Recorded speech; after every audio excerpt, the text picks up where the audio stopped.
भारत में कांग्रेस की स्थापना के साथ में राष्ट्रीय आंदोलन का प्रारंभ होता है और लगभग सब प्रतियोगी परीक्षाओं के अंदर, मुख्य परीक्षा के अंदर या प्रारंभिक परीक्षा के अंदर इतिहास खंड की जब बात हो तो राष्ट्रीय आंदोलन से संबंधित जो सवाल है वो सबसे ज़्यादा पूछे जाते हैं। तो मैं एक वीडियो सीरीज लेकर के आ रहा हूँ जिसमें राष्ट्रीय आंदोलन से संबंधित 15 वीडियो आप लोगों के लिए लेके आऊँगा। आज शुरुआत कर रहे हैं हम कांग्रेस से। कांग्रेस, जैसा कि आप जानते हैं कि कांग्रेस की जो स्थापना की गई, कुछ लोग मान रहे हैं कि भारत में राष्ट्रीय आंदोलन बढ़ता जा रहा था और अंग्रेजों के मन में भय का माहौल था, इसलिए सेफ्टी वॉल के रूप में कांग्रेस की स्थापना की ताकि राष्ट्रीय आंदोलन करने वाले नेताओं को दबाया जा सके या प्रतिनिधिक संस्थाओं की शुरुआत का एक वादा करके एक असंतोष को रोका जा सके। हालांकि हम ये देखेंगे क्या कांग्रेस की जो सेफ्टी वॉल की अवधारणा है वो सही है क्या, तो हम निष्कर्ष रूप से ये कहेंगे सब स्थापना जरूर सेफ्टी वॉल के रूप में की गई थी, लेकिन आगे चल करके कांग्रेस भारत की एकमात्र प्रतिनिधिक संस्था, प्रतिनिधिक पार्टी बनी जिसने भारतीय लोकतंत्र को नया स्वरूप प्रदान किया और शासन के अंदर विभिन्न स्तरों पर प्रजातांत्रिक तरीके से सुधार हुए। वो हम एक कभी अगले वीडियो के अंदर देखेंगे जब हमारा टॉपिक रहेगा कि कांग्रेस का योगदान क्या रहा।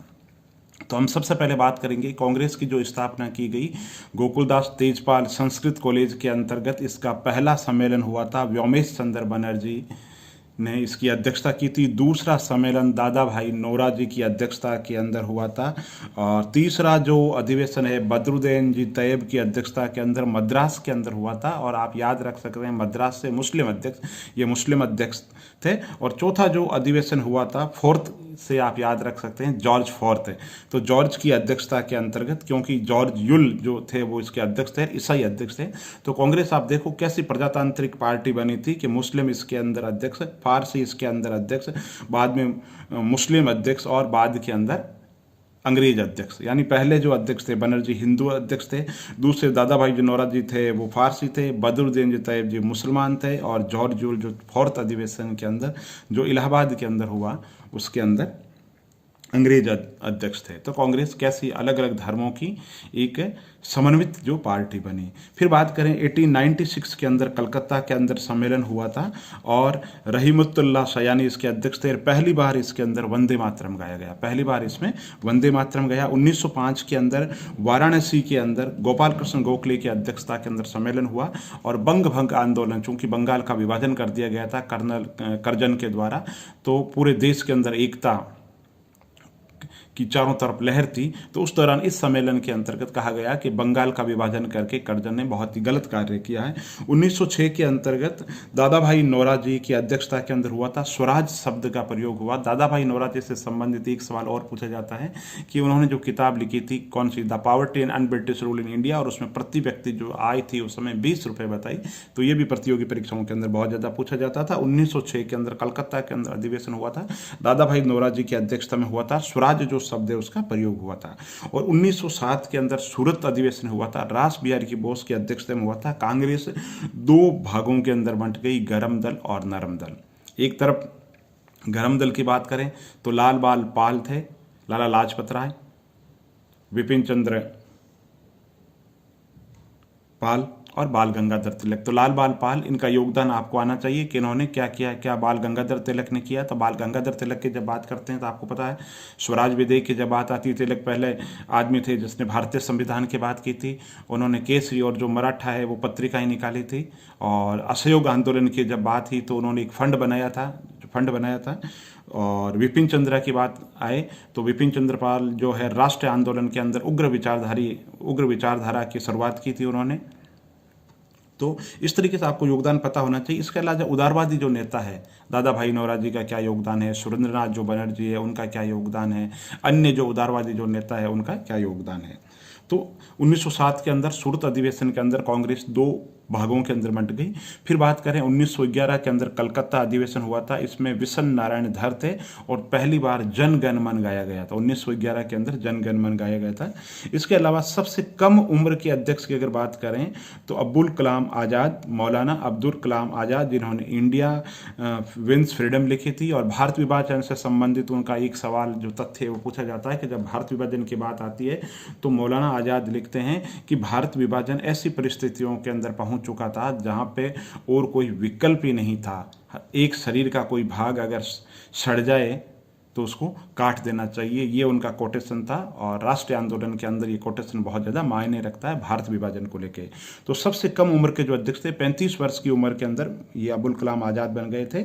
और एक सवाल पूछा जाता है कि कांग्रेस की जो प्रथम महिला अध्यक्ष कौन थी, तो एनी बेसेंट 1917 के अंदर कलकत्ता अधिवेशन के अंदर कांग्रेस की प्रथम महिला अध्यक्ष थी। इसके अलावा कभी कभी सवाल पूछा जाता है कि कांग्रेस की प्रथम भारतीय महिला अध्यक्ष कौन थी, तो सरोजनी नायडू जो राज्यपाल बनी थी और ब्रोकन विंग्स उन्होंने किताब लिखी थी। और उनका एक कथन है कि राज्यपाल जो है वो सोने के पिंजरे के अंदर कैद चिड़िया है, बहुत ही पॉपुलर उनका कोटेशन है।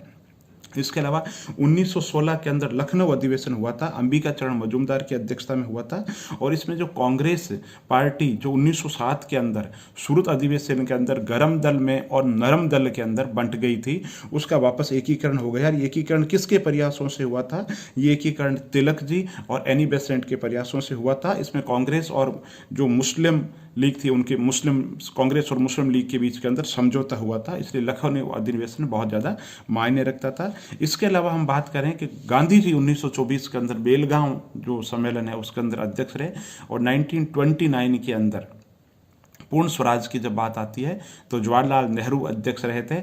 इसके अलावा बाप और बेटे, एक सवाल ये पूछा जाता है कब बाप और बेटे क्रमिक रूप से अध्यक्ष रहे थे, तो मोतीलाल नेहरू और जवाहरलाल नेहरू क्रमिक रूप से अध्यक्ष रहे थे। इसके अलावा एक सवाल ये भी पूछा जाता है कि कांग्रेस के बारे में किसके क्या विचार है, तो कांग्रेस की जो स्थापना की गई थी उसमें लॉर्ड डफरिन का विचार है, कर्जन का विचार है। तो किसने कहा कि मेरी इच्छा है कि कांग्रेस मर जाए, ठीक इस तरीके के जो विचार वो भी परीक्षाओं के अंदर पूछे जाते हैं।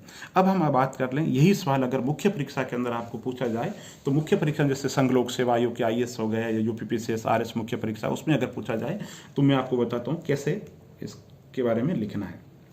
मुख्य परीक्षा में ये सवाल पूछा जाए कि कांग्रेस की क्या उपलब्धियां रही, कांग्रेस की क्या उपलब्धियां रही, अगर आपसे पूछा जाए तो आपको सबसे पहले शुरुआत के अंदर बताना है कि कांग्रेस की जो स्थापना है, कुछ विचारकों का कहना है कि इसकी स्थापना सेप्टिबोल के रूप में की गई थी। और ये धारणा कुछ हद तक सही है, लेकिन सर्वमान्य रूप से अगर कहा जाए तो तदंतर कांग्रेस एक ऐसी संस्था बन गई जो पूरे राष्ट्र में राष्ट्रीय आंदोलन में जोश भरने वाली पार्टी बन गई। इस तरीके की शॉर्ट के अंदर आपको बात कहनी है। फिर आप बताओ कि कांग्रेस ने क्या किया। तो देखो, कांग्रेस ने सबसे पहले कांग्रेस ने मुद्दे उठाए कांग्रेस ने कहाँ पे, कांग्रेस ने मुद्दे किस रूप के अंदर? प्रतिनिधिक संस्थाओं की शुरुआत, कांग्रेस की स्थापना 1885 में होती है और आप देखो 1892 का एक्ट आ जाता है, 1909 का एक्ट आ जाता है, 1919 का एक्ट आ जाता है, 1935 का एक्ट आ जाता है। तो कांग्रेस ने प्रतिनिधिक संस्थाओं की जो शुरुआत की जो बात है वो कांग्रेस पार्टी करती, ये कह सकते हैं। इसके अलावा कांग्रेस ने तत्कालीन समय की जितनी भी समस्याएं थी वो समस्याएं उठाई। जैसे गोपाल कृष्ण गोखले वेलबी आयोग की रिपोर्ट के अंदर कहते हैं कि साहब भारत का जो खर्चा है वो ब्रिटेन के लोग नहीं कर सकते, तो वेलबी आयोग के समक्ष उन्होंने बात की। दादा भाई नौरोजी ने भारत की आर्थिक पक्ष की स्थिति को लेकर के प्रति व्यक्ति जो आय है उसका बहुत अच्छे तरीके से लेखा जोखा किया, है ना। तो इस तरीके से जो भारत के जो कांग्रेस के जो नेता थे उन्होंने ना केवल प्रतिनिधिक संस्थाओं की शुरुआत की बात की, उन्होंने ना केवल संस्थाओं का ब्रिटानिया जो सरकार के द्वारा जो स्थापित जो संस्थाएं हैं उनके ज़्यादा से ज़्यादा लोकतांत्रिक, उनके ज़्यादा से ज़्यादा भारतीयकरण की उन्होंने बात की। इसके अलावा हम कह सकते हैं कि कांग्रेस ने पूरे भारत को राजनीतिक एकता के सूत्र के अंदर बांध दिया। इसके अलावा जो विदेशी जो घटनाएं घट रही थी उससे कांग्रेस के सारे जो नेता थे वो बहुत अच्छे तरीके से परिचित थे।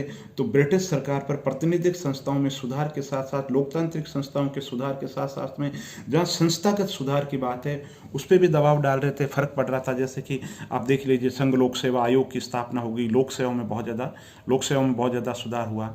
दुर्भिक्ष और अकाल को लेकर के बहुत अच्छे तरीके से मुद्दे उठाए, कृषि सुधार को लेकर के कांग्रेस के द्वारा बहुत ज़्यादा मुद्दे उठाए गए। तो इस तरीके से कांग्रेस ने शुरुआत की। इसके अलावा हम कह सकते हैं असहयोग आंदोलन के माध्यम से कांग्रेस ने पूरे भारत को एक सूत्रता के अंदर जोड़ दिया। भारत छोड़ो आंदोलन में कांग्रेस की जो भागीदारी थी वो बहुत ही प्रभावी भागीदारी थी। पूरे भारत में गाँव गाँव, ढाणी ढाणी, स्त्री पुरुष सबको जोड़ दिया, हर वर्ग को जोड़ दिया 1942 के अंदर भारत छोड़ो आंदोलन की जब बात करते हैं। इसके अलावा कांग्रेस में जो गांधीवाद जो चरण है, गांधीवाद का जो युग है वो कांग्रेस की, भारतीय राजनीति में कांग्रेस और गांधीवाद एक दूसरे के पर्याय बन गए। प्रातिनिधिक संस्थाओं की शुरुआत के साथ में प्रजामंडल जो आंदोलन थे उनके लिए बहुत अच्छा काम किया। किसान आंदोलन की जब बात आती है तो किसान आंदोलन का नेतृत्व किया गया। तो संक्षेप में हम ये कह सकते हैं दोस्तों, अब जैसे ये सवाल पूछ ले कांग्रेस का योगदान क्या है, तो हो सकता मैंने भी अभी इतना अच्छा नहीं बताया, क्योंकि मैं इसलिए आपसे कहता हूं कि आप तैयारी करो और एब्रीवेशन के अंदर, संक्षिप्त के अंदर आप देखो, चीजें ज्यादा लिखो लेकिन कोई पॉइंट नहीं छूट जाए। जैसे मैंने अभी बताया तो बहुत पहले मैंने पढ़ रखा है, तो सारे के सारे पॉइंट मेरे उत्तर में नहीं आए। तो आप खुद इस टॉपिक पे लिख करके अभ्यास करो और मुझे बताओ कि आपने क्या लिखा है, क्या छोड़ा है ना। अब कांग्रेस की जो उपलब्धियां हैं, है ना, अब मैं जब बोल रहा था तो दोस्तों मुझे लग रहा मैंने एक गलती कर दी, और वो गलती मैंने क्या कर दी, मैंने गलती ये कर दी कि एक बात को मैं बार बार बोल रहा हूँ, है ना। तो आप सीक्वेंस बना लीजिए कि पहले कांग्रेस का राजनीतिक योगदान, फिर कांग्रेस का सामाजिक योगदान, फिर कांग्रेस का आर्थिक योगदान, फिर कांग्रेस का प्रशासनिक योगदान, फिर कांग्रेस का आंदोलन के रूप में योगदान, है ना। तो उत्तर कहने का तरीका बहुत इजी हो जाएगा और पृष्ठ पेषण दोष नहीं आएगा। यानी मैं हमेशा कहता हूं उत्तर लेखन के अंदर आपके पास में पृष्ठ पेषण जो दोष है वो नहीं होना चाहिए। एक ही बात को बार बार नहीं कहना चाहिए। जैसे हम बीए में एग्जाम देते थे, हम कहते थे शाहजहां का काल शांति का काल था, अशांति का नामो निशान नहीं था। लाइन बेकार, सिर्फ एक शब्द होना चाहिए। तो दोस्तों ये वीडियो कैसा लगा? मैंने कांग्रेस को लेकर के एक वीडियो बनाया। अगले वीडियो में मैं कोशिश करूंगा कि भारत में जो गांधीवादी जो आंदोलन है उस पर वीडियो बनाऊं। चैनल को लाइक कीजिए, सब्सक्राइब कीजिए, शेयर कीजिए। बहुत बहुत आभार। आप अपनी प्रतिक्रिया देकर के मुझे बताएं कि किस टॉपिक पर आप और ज़्यादा वीडियो सुनना पसंद करते हैं। धन्यवाद।